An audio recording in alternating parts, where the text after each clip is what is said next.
Hello साथी, फिर से एक और जानकारी लेके आ गए हैं। हनुमान जी का जन्म कैसे हुआ, इस विषय में भी भिन्न मत हैं।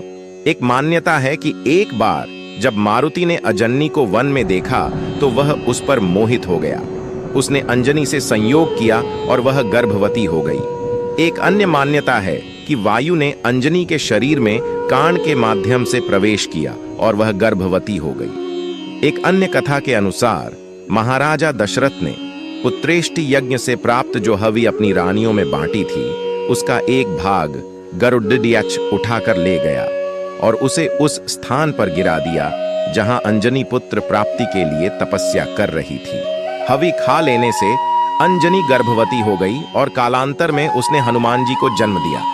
ज्योतिषियों के सटीक गणना के अनुसार हनुमान जी का जन्म 85,58,112 वर्ष पहले त्रेता युग के अंतिम चरण में चैत्र पूर्णिमा को मंगलवार के दिन चित्रा नक्षत्र व मेष लग्न के योग में सुबह 6:03 पर भारत में आज के हरियाणा राज्य के कैथल जिले में हुआ था, जिसे पहले कपिस्थल कहा जाता था। हनुमान जी से संबंधित एक पौराणिक कथा लाए हैं जिसमें यह वर्णित किया गया है कि हनुमान जी का जन्म कैसे हुआ था। वेदों और पुराणों के अनुसार पवन पुत्र हनुमान जी का जन्म चैत्र मंगलवार के ही दिन पूर्णिमा को नक्षत्र व मेष लग्न के योग में हुआ था। इनके पिता का नाम वानर राज राजा केसरी थे। इनकी माता का नाम अंजनी थी।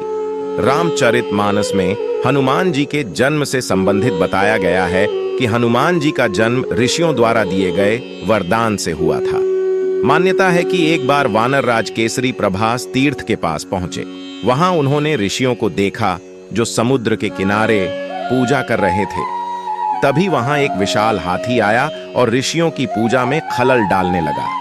सभी उस हाथी से बेहद परेशान हो गए थे। वानर राज केसरी यह दृश्य पर्वत के शिखर से देख रहे थे। उन्होंने विशालकाय हाथी के दांत तोड़ दिए और उसे मृत्यु के घाट उतार दिया। ऋषिगण वानर राज से बेहद प्रसन्न हुए और उन्हें इच्छानुसार रूप धारण करने वाला, पवन के समान पराक्रमी तथा रुद्र के समान पुत्र का वरदान दिया। एक अन्य कथा के अनुसार माता अंजनी एक दिन मानव रूप धारण कर पर्वत के शिखर की ओर जा रही थी। उस समय सूरज डूब रहा था। अंजनी डूबते सूरज की लालिमा को निहारने लगी। इसी समय तेज हवा चलने लगी और उनके वस्त्र उड़ने लगे। हवा इतनी तेज थी, वो चारों तरफ देख रही थीं कि कहीं कोई देख तो नहीं रहा है, लेकिन उन्हें कोई दिखाई नहीं दिया। हवा से पत्ते भी नहीं हिल रहे थे। तब माता अंजनी को लगा कि शायद कोई मायावी राक्षस अदृश्य होकर यह सब कर रहा था।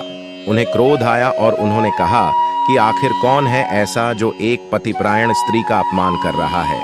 तब पवन देव प्रकट हुए और हाथ जोड़ते हुए अंजनी से माफी मांगने लगे।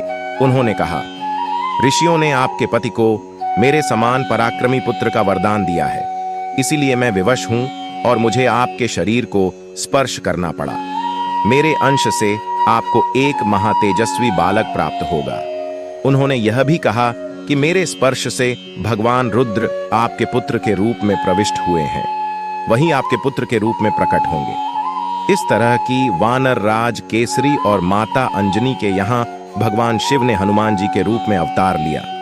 उम्मीद है कि यह जानकारी आप लोगों को अच्छा लगा होगा। चैनल के सब्सक्राइब कर दीजिएगा। जय श्री